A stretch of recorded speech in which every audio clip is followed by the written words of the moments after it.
오늘도 하나님의 부르심을 받은 주의 백성들에게 하나님의 사랑과 축복이 임할 줄 믿습니다. 이제 엘리의 시대는 지나갔습니다. 하나님께서 사무엘을 민족의 지도자로 세우시고 이스라엘 백성들과 새로운 언약 관계로 들어가십니다. 여호와의 법궤를 돌아오게 하시고 새로운 사람 사무엘을 세워서 하나님의 능력 안에서 새롭게 나라를 갱신하고 혁신시켜 나가십니다. 오늘 사무엘상 6장과 7장을 살펴보는데요. 바로 그 내용이 기록되어 있습니다. 6장은 언약궤가 돌아오는 것을 기록합니다. 벳세메스로 가는 여호와의 궤. 여호와의 궤가 블레셋 사람의 지방에 7달 동안 있었습니다. 거기에서 수많은 재앙으로 사람들이 두려워하고 그리고 근심하고 떨었습니다. 블레셋 사람이 여호와의 궤를 보내는 방법을 연구하여 보냅니다. 복술자들, 점술자들, 이 무당들이 이스라엘의 신의 궤를 보낼 때 속건제를 드려야 한다라고 이야기합니다. 블레셋 방백의 수요대로 금독점 5과 금지 5마리를 만들자. 그리고 이스라엘의 신께 영광을 돌려야 한다. 왜냐하면 이스라엘 신은 정말 놀라운 신이었는데 애굽에 재앙을 내리셔서 이스라엘 백성들을 구원한 것을 우리가 기억하고 있다라고 말씀합니다. 새수레 하나를 만들어서 멍에를 메어보지 아니한 전나는 소 2마리를 끌어 수레를 끌게 했습니다. 수레에 여호와의 궤를 싣고 속건제로 드릴 금으로 만든 물건들을 이 상자에 담아 궤 곁에 두어 보냅니다. 수레가 만약 벳세메스로 곧장 직진하여 간다면 이것은 하나님께서 우리에게 내리신 재앙이지만 그렇지 않다면 우리에게 우연으로 일어난 일이라고 이야기합니다. 그런데 그때 암소가 벳세메스 쪽으로 곧장 향하여 갑니다. 벳세메스 사람들이 밀을 매다가 궤가 오는 것을 보고 기뻐합니다. 수레가 벳세메스 사람 여호수아의 밭 큰 돌에 이르러 멈추었습니다. 무리가 수레에 나무를 패고 그 암소들을 번제물로 삼아 여호와께 번제를 드립니다. 레위인은 여호와의 궤와 그 궤와 함께 있는 큰 봉을 담긴 상자를 내려다가 큰 돌 위에 두었습니다. 그리고 그날에 벳세메스 사람들이 여호와께 번제와 다른 제사를 드렸다라고 이야기합니다. 블레셋 5뱅 방백이 그 모습을 보고 에그론으로 돌아갑니다. 5고을, 5 금지와 5 쥐를 만든 것은 블레셋 지방에 5 중심 도시가 있었습니다. 첫째는 아스돗, 그리고 가사, 아스불론, 가드, 에그론이었습니다. 여호와의 궤를 놓았던 큰 돌이 지금도 벳세메스 사람 여호수아 밭에 오늘날까지 있다라고 성경은 말씀하고 있습니다.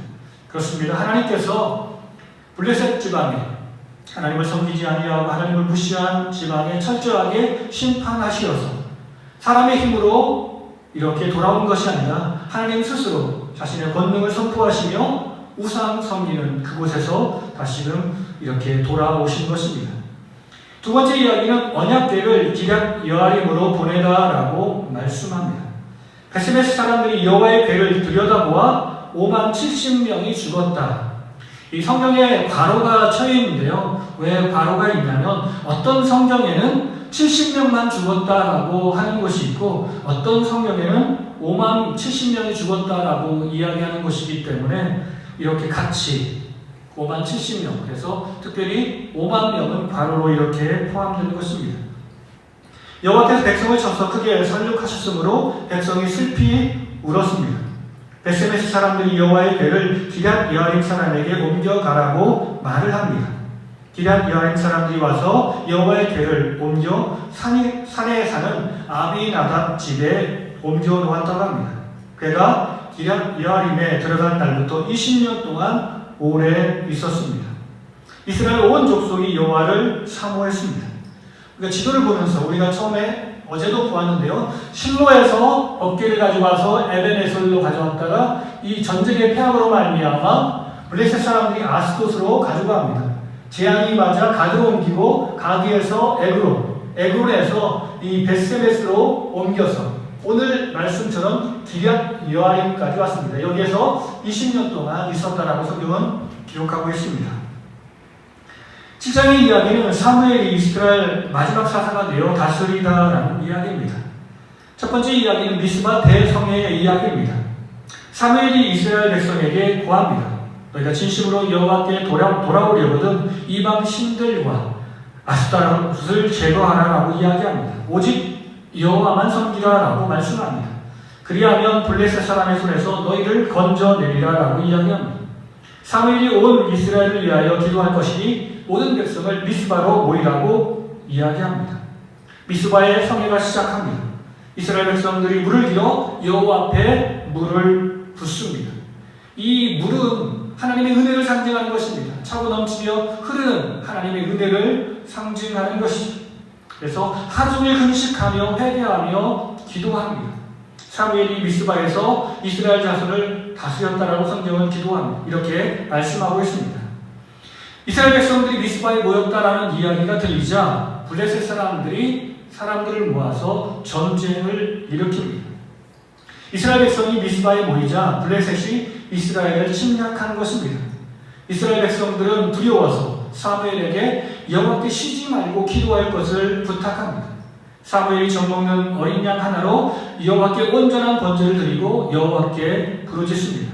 그때 여호와께서 응답하십니다. 여호와께서 블레셋 사람에게 큰 우레를 바라셔서 그들을 어지럽게 하십니다. 이스라엘이 이기게 하셨습니다. 이스라엘 사람들이 미스바에서 블레셋 사람들을 추격하여 뱃갈 아래까지 쳤다라고 이야기합니다. 에벤에셀 기념비를 미스바와 센 사이에 세웁니다. 에벤에셀이라는 말은 우리가 잘 아는 것처럼 여호와께서 여기까지 우리를 도우셨다라는 말입니다. 여호와께서 사무엘이 사는 날 동안 블레셋 사람들이 다시는 이스라엘 지역 안에 들어오지 못하게 했다. 그리고 블레셋 사람들에게 빼앗겼던 이스라엘 땅, 곧 에그론부터 가르까지 이스라엘에 회복을 했다라는 겁니다. 이스라엘과 아모리 사람 사이에 화평이 있었다라고 성경은 기록합니다.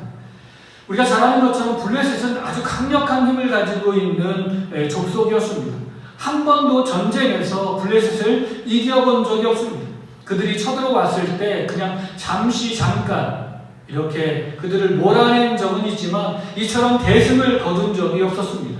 하나님의 놀라운 능력과 은혜로 새로운 세상이 시작된 것입니다. 마지막으로 사무엘의 통치를 기록하고 있는데요. 사무엘이 사는 날 동안 이스라엘을 다스렸다. 해마다 베델, 길갈, 미스바로 순회하며 이스라엘을 다스렸다. 지도를 보시면요. 여기 보니까 라마가 집이었고요. 라마에서 미스바, 베델, 길갈 이렇게 돌면서 하나님의 말씀을 전파하고 하나님의 법대로 이스라엘 백성들 판관이 되어서 치리하며 다스린 것입니다. 라마의 집으로 돌아와서 거기에서도 이스라엘 백성들을 다스립니다. 여호와를 위하여서 제단을 쌓았다라고 성경은 말씀하고 있습니다. 오늘 말씀을 통해서 깨닫는 첫 번째 교훈은 여호와의 뜻은 반드시 세상에 선포된다라는 것입니다. 사람이 부족하면 동물의 행위를 통해서라도 하나님은 선포하십니다.